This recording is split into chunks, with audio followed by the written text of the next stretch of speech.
Hello, everyone. Yesterday, my aunt called me. She is in Turkey and she's been really worried about us. And she wanted to know if we were doing okay.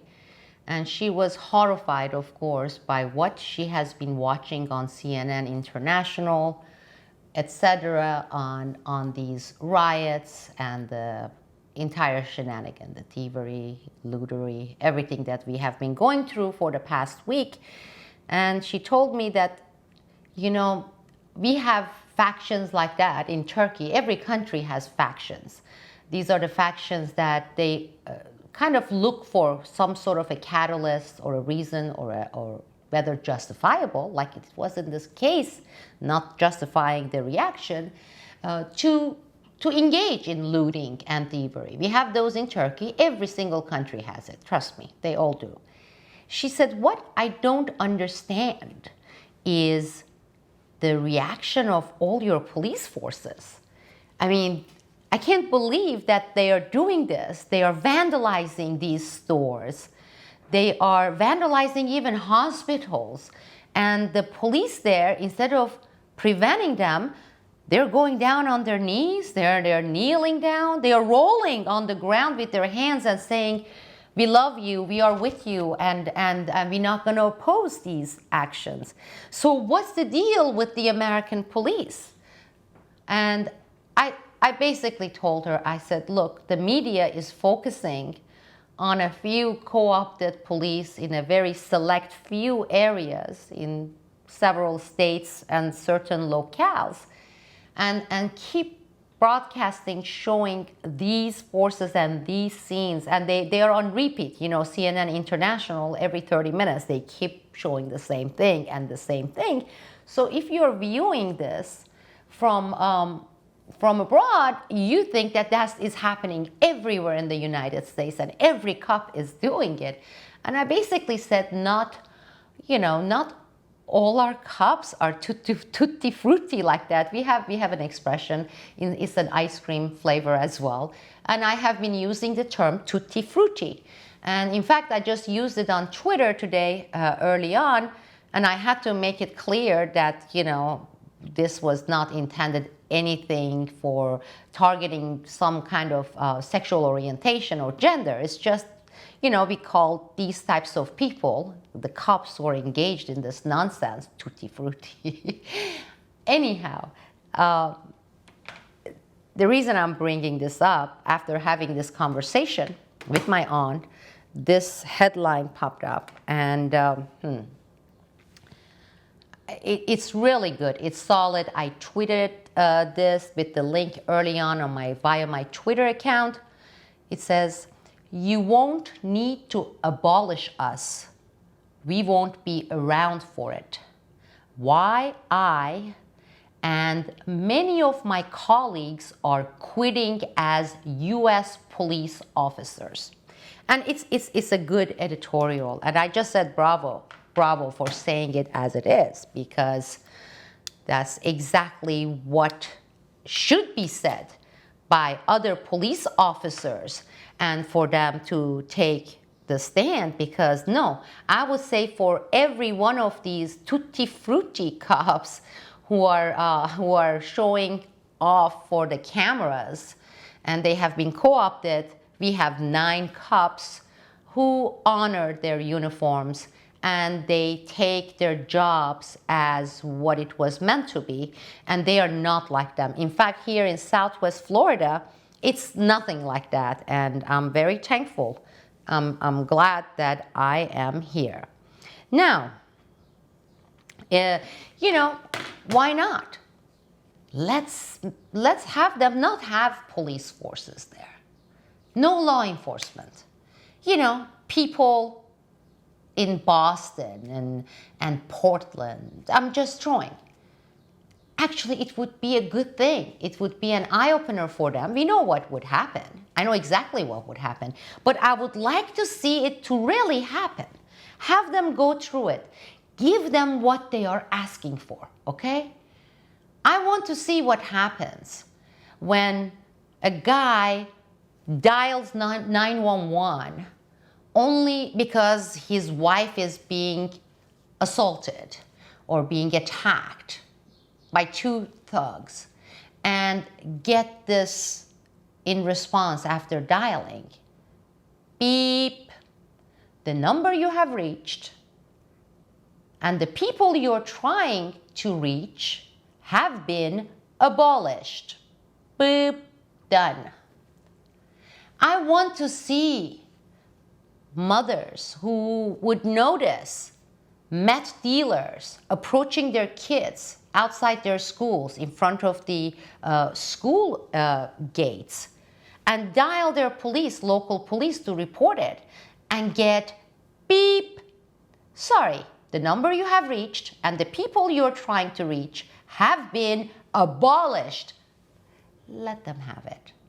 When they get break-in, when they're in the middle of the night, their window and their door is broken and the thugs are entering, let them dial 911 and let them all get that beep.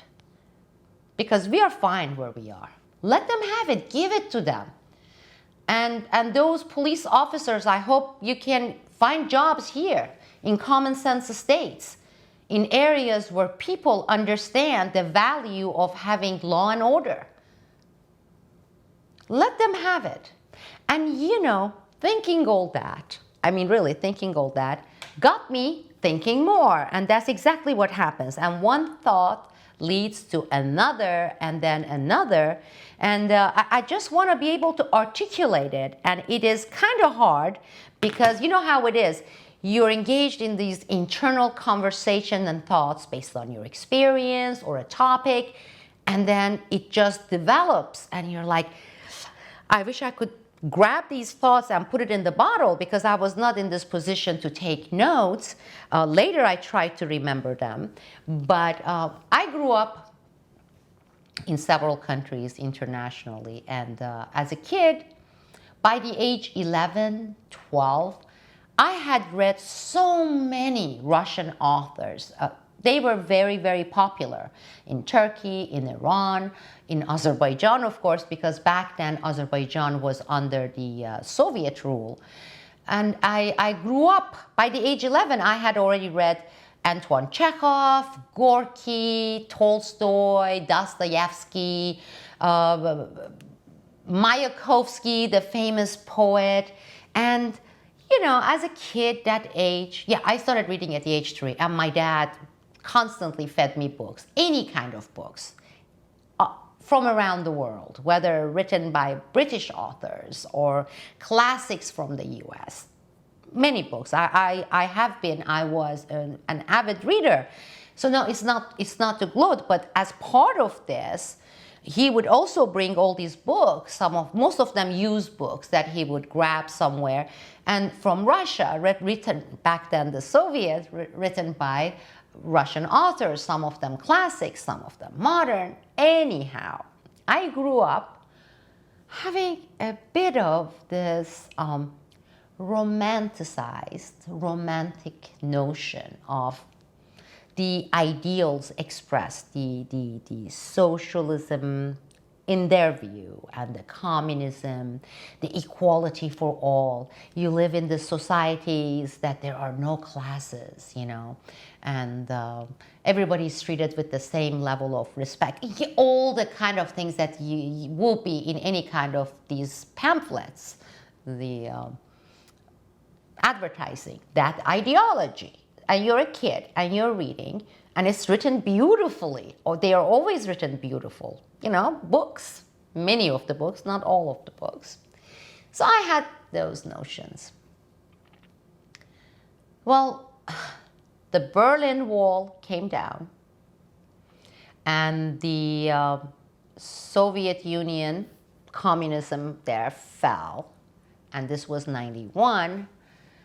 In 92, we decided, my husband and I, for different reasons, to go there, live in Russia, and before it changed, because changes were coming, all these companies from the West were pouring in there, we knew that, you know, it was going to change. Russia, Moscow, St. Petersburg. But we wanted to get a good understanding of what really was like life there from the people there before the next generation as things were fresh. So yes, we obtained positions with this conductor at a time. He passed away, Rostropovich. He was at Kennedy Center and a very, very famous Russian conductor who had defected to the United States. And they had this program where they were supplying Russia Children's Hospital in major cities in Russia, St. Petersburg, Moscow, etc., with supplies that they lacked. And you won't believe the Soviet Union that we were so afraid of. And if I have any people here from Russia, please chime in. This is 1992, and this is the 700-bed hospital in St. Petersburg. They didn't have incubators for preemies, for prematurely born babies. So one of the most requested items there, please send us, because we end up losing many of our preemies because they are born early and we don't have incubator, and they didn't make incubators. And so it was things like that, both supply in terms of the and incubators, etc. And because at the time the KGB, that's what they were called back then.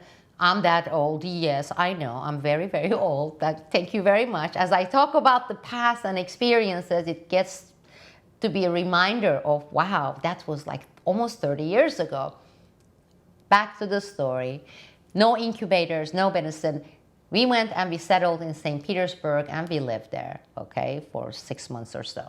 Now, while we were living there, we were going to hospital and trying to get these supplies, go with guards, because many of the former KGB people had turned into mafia. So they had their gangs, and what they would do, because they knew their ropes, they would intercept supplies and they would take them, go and sell it on the black market and things like that. So we had to have our own guards to make sure that these supplies got to the children and for what the purpose was. And when we visited the hospital, and this was again early 1993, we were shocked. I mean, both in not only like technology, everything seemed to be 100 years old, from the type of beds to the equipment they used. And one of the director of the hospital, and her name was Nina, and I have many photographs with her, sweet, sweet lady, Russian lady. She gave us a tour of the hospital the first day. And in her office, they had these black and white pictures of the hospital, because that hospital was over 100-year old. And the black and white pictures were taken, when was it, 1908, 1910?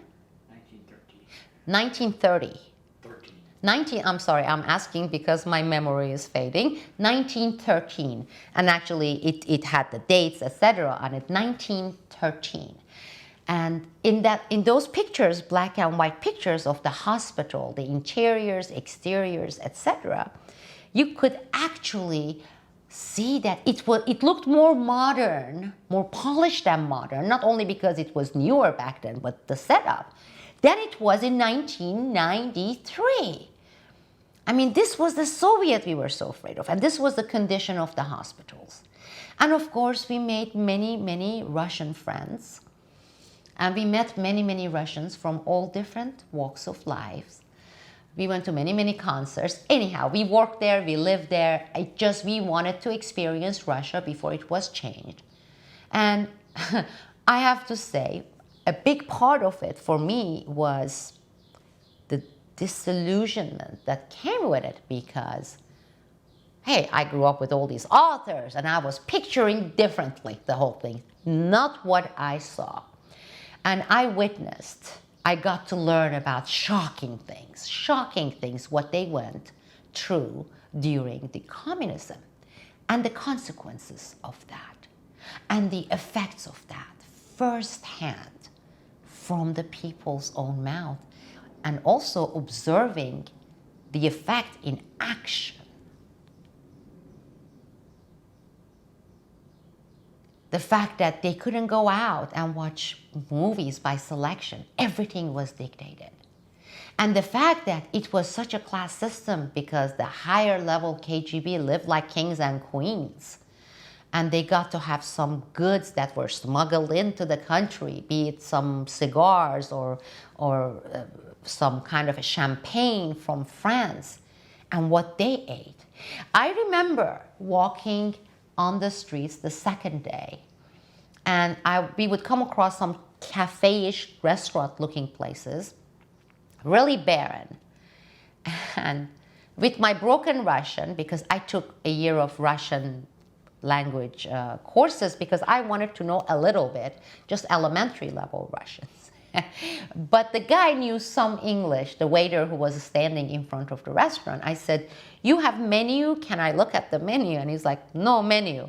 I said, "Okay, and since you speak English, what do you have? What food? What kind of food do you have?" That's one of the reasons I speak sometimes slow, because ordinarily, when I'm around people here, I speak fast, but I have international audience. I have international viewers. I have people from all over Europe. I have people from all over Middle East, and English is not their first language. So I try to, sometimes I succeed, sometimes I fail. I try to slow down and kind of talk more, talk slower. And that also helps with the accent. So let's settle that and put that aside. Anyhow, the guy turned around and he said, "We have chicken." And I said, "Chicken? What kind of chicken?" He said, "Chicken." I said, "Okay, so you have chicken, got that. You have a chicken dish. What else?" He said, "Chicken." I said, "That's it?" That was the general theme. You would pass by some cafe and all they would have would be ham and just bread, loaf of bread. It was before McDonald's came.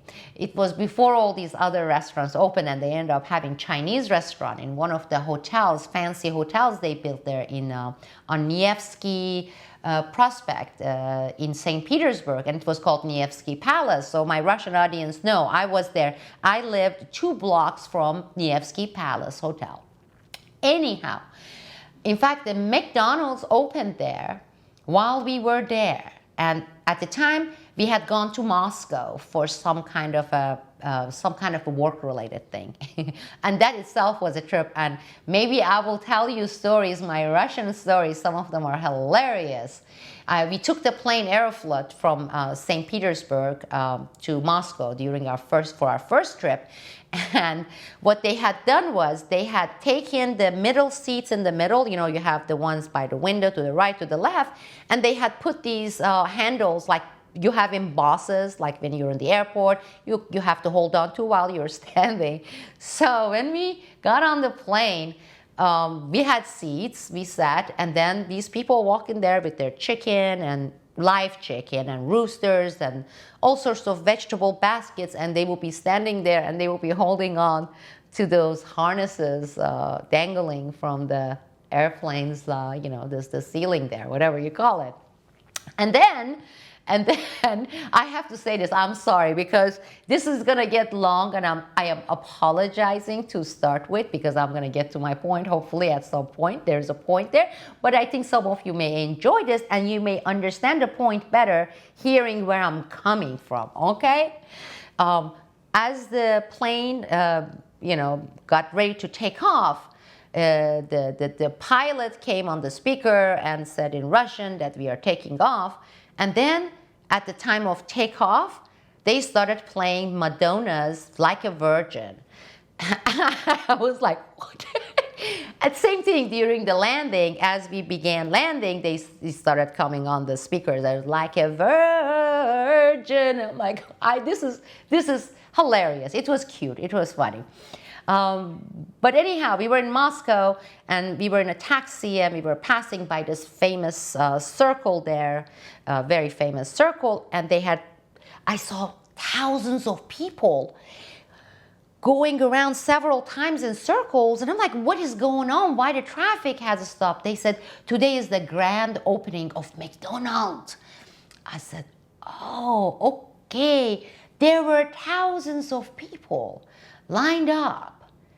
Thousands.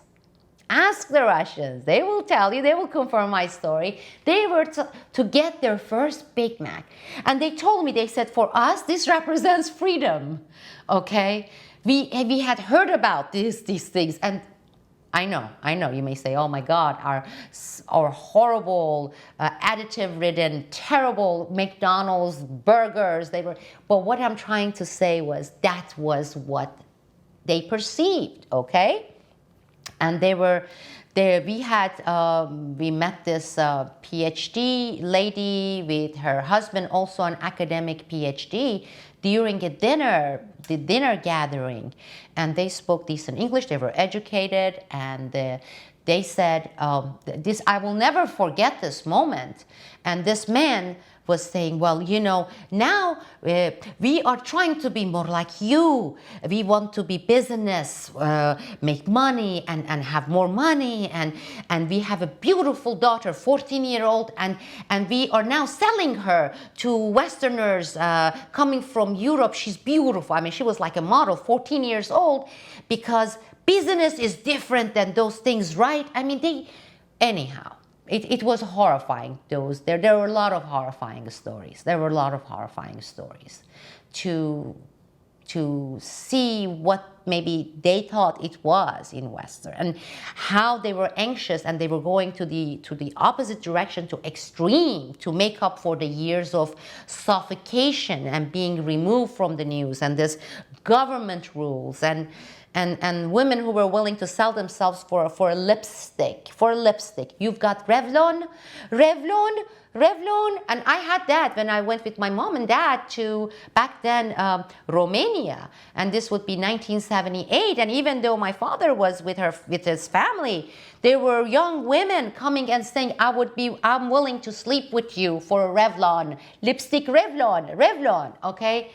This is what it was, okay? In there, and I'm not saying it was all this, but I'm saying I went there, I saw the things, I heard stories, real stories, I witnessed things. I said, wow, this is not what I had read about socialism and communism and the great Soviet Union. This was horrifying. And later, in discussion with people in Europe and in Turkey, they would say, well, how could you say that? That's a great model, you know, and maybe that's why the West was so afraid of communism, because their model was greater and the West destroyed their great model. I would give them this question, okay, and I'm going to pose this question to you. Think of Berlin Wall. Okay, during the Soviet Union. And tell me, how many percent of the people on the Eastern Germany side, how many people, millions, hundreds of thousands, were trying to dig tunnels, find ways to get out? And then I want you to tell me how many people from the West, what was the percentage of Western people who wanted to cross the other way? Do you see what I'm getting at here? Same thing with Russia. People had to find ways to flee, and the freedom of movement was not there. You couldn't pack up and go to Germany or come to US or go to Denmark or go somewhere in the Middle East. They didn't allow people to leave.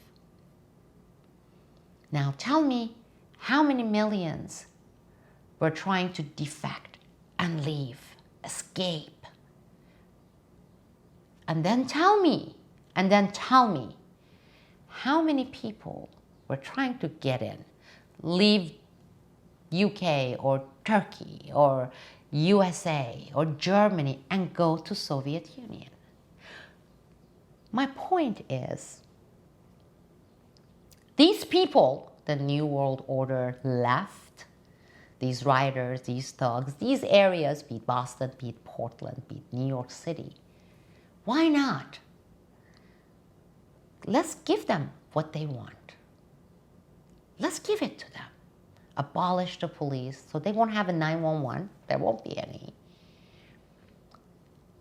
Let them build walls and take everything that they now are saying they hate, because they are saying it. They are saying it in my videos when I refer to Constitution. They are coming and spitting, really spewing hate and saying Constitution, that's disgusting. That is next we want to get rid of. That Constitution, they are saying, was created, written by a bunch of white, despicable white supremacist men who owned and operated plantations. Pooh! After the police, we will get rid of the Constitution.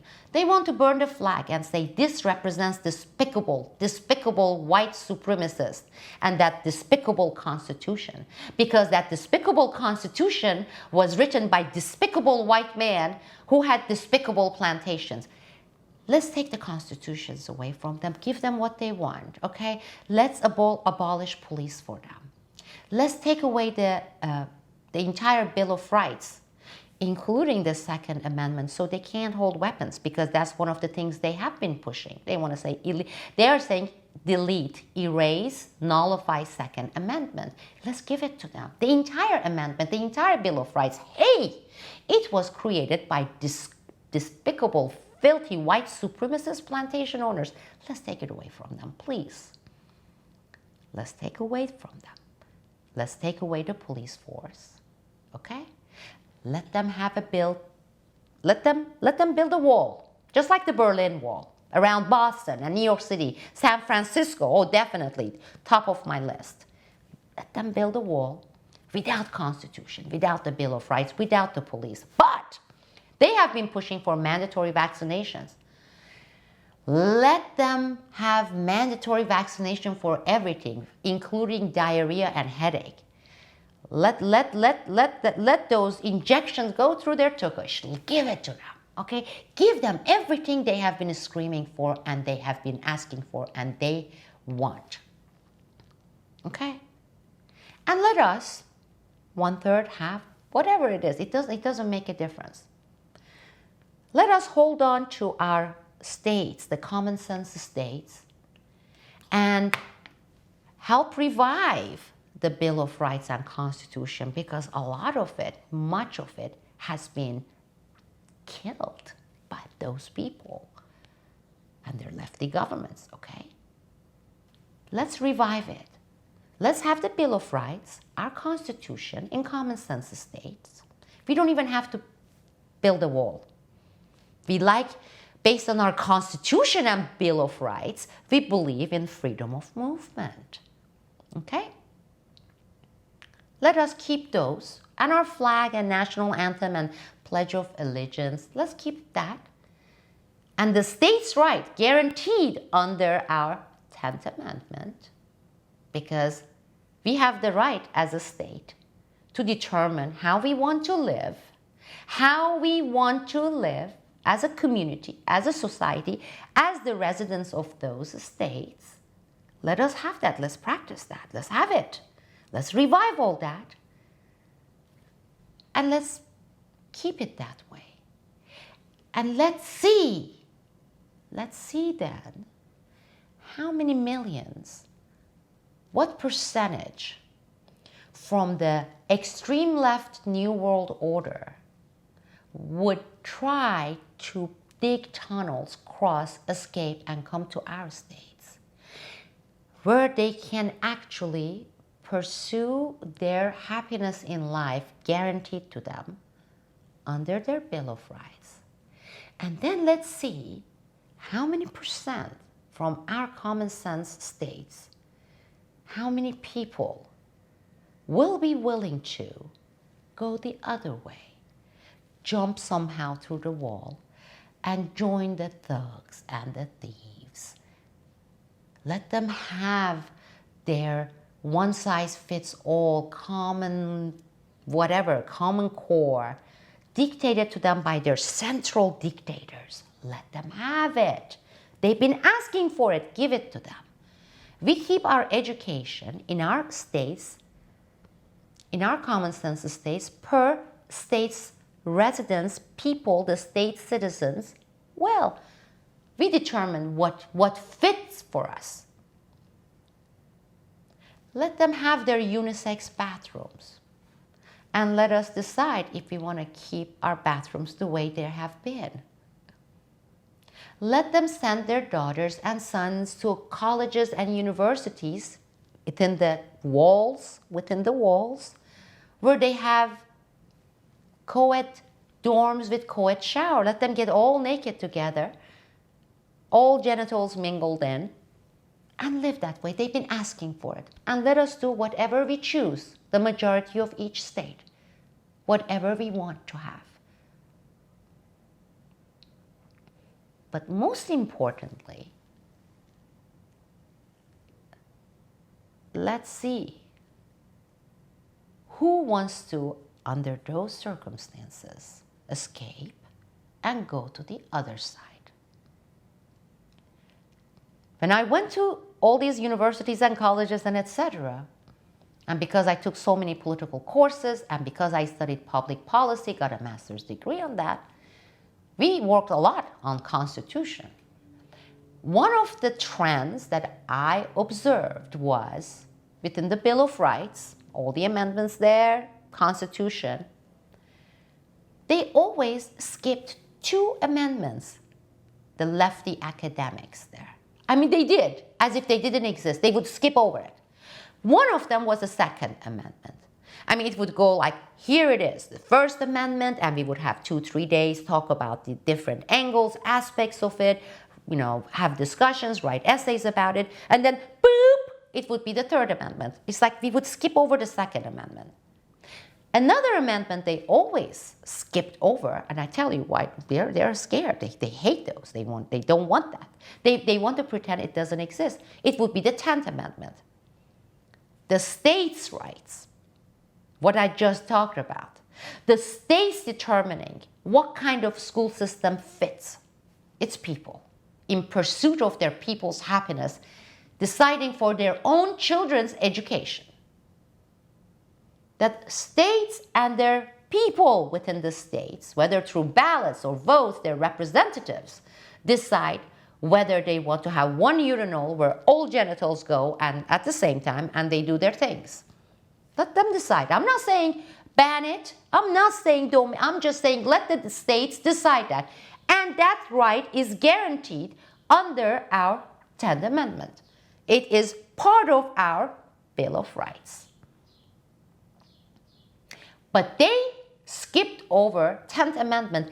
I've never, ever been in any class, and including various introduction to law, advanced law, we never, ever touched 10th Amendment. 10th Amendment didn't exist. A good analogy for it would be, let's say, I have seen that in places all over the world, okay, including New York City. You would be in one of these high-rises, and you're in the elevator, right? And it goes 9th floor, 10th floor, 11th floor, 12th floor. It's like, boom, 14th. It's like they didn't have 13th floor. The 13th floor will be named 14th floor. But anyhow, you know what I'm talking about. That's exactly how they have been treating the 10th Amendment. It doesn't exist. It's invisible. And if they have their own way, they would black it out because they love censorship. The left loves censorship. We have already established that. If you haven't seen my previous videos, please tune in. But yes, no. Not all our cups are tutti frutti. In fact, majority of them are not. Not all these cups are co-opted, and they won't be. Many of them won't be co-opted. And yes, it does give me a sense of security to ask for help because of something endangering my daughter that I believe needs to be remedied. Let them have their walls. Let them have what they are asking for. I think that will be a wonderful world for all of us in common sense states. This video series, many of them lengthy, I can't help it, have been made possible directly by your support. I don't have any sponsors. I don't have sugar daddies, whether George Soros or one of the Koch brothers. I am not partisan. I have never been a member of any parties and always been independent. I have never had conflict of interest by working for some evildoers that would help shape my view and or what I'm communicating with you. Being able to sit here, share with you my experiences, some of my expertise, my research, my investigative journalism work, all of those are made and have been made possible by my Newsbud community members, they are subscribers there, and my new Patreon community members, my Common Sense community at Patreon. Some people commit to throwing $1 there, some $10, some $75, some $5, whatever they can. And they can cancel it anytime they want. And I'm here because of those two communities able to produce these and have these discussions with you, bring you into these conversations, and hopefully grow from here, translate these into action. So please, it takes only 15-20 seconds if you can, if you're willing, visit my Patreon site. I have the links up there, and do whatever you can if you can. And I certainly appreciate that. I have, right now I have under the notes on my phone, I have six more topics, including with some links and results of my research that I want to prepare videos on, including some of the geopolitical analysis. I know some of you have been screaming, when are you going to give us something on Libya? Because things are happening in Libya. They are heating up. What are you seeing coming on, in EU? And lots coming to EU, a lot. Trust me, epicenter may be here. It's mushrooming around the globe. I am one person. This is my dining room table. This is our temporary rental. We went from a 1-week temporary rental to 1 month, and now we are house hunting for our permanent or at least annual rental. Limited resources, other than my husband here when he can, helping me. I can't do all of this, but I want to, because we need that, because no one else is doing. Because I don't know why some of the common sense conservatives, see, I'm not going to mention party, Republican, Democrats, I don't want to do that. But libertarian, I don't know why they're not doing anything. When people doing things, exposing things, educating other people, informing people, never been needed as much as it is today, right in the midst of this coup. This coup is not only targeting some president, President Trump. This coup is not targeting one administration. This coup is that big final coup they have been building up, preparing towards. It's the coup against liberties, against Constitution, against our rights, against we the people, and our pursuit of happiness. The freedom of choosing which paths we want to take and how we want to take. They want to take away all that. So please do your share. Support this work. Help us expand, help us bring additional resources. Help us do more and faster, because I want to get faster. I'm trying, but I can't catch up. There are too many things to address. Thank you all. This is Sibel Edmonds, talking with you, chatting with you from Southwest Florida.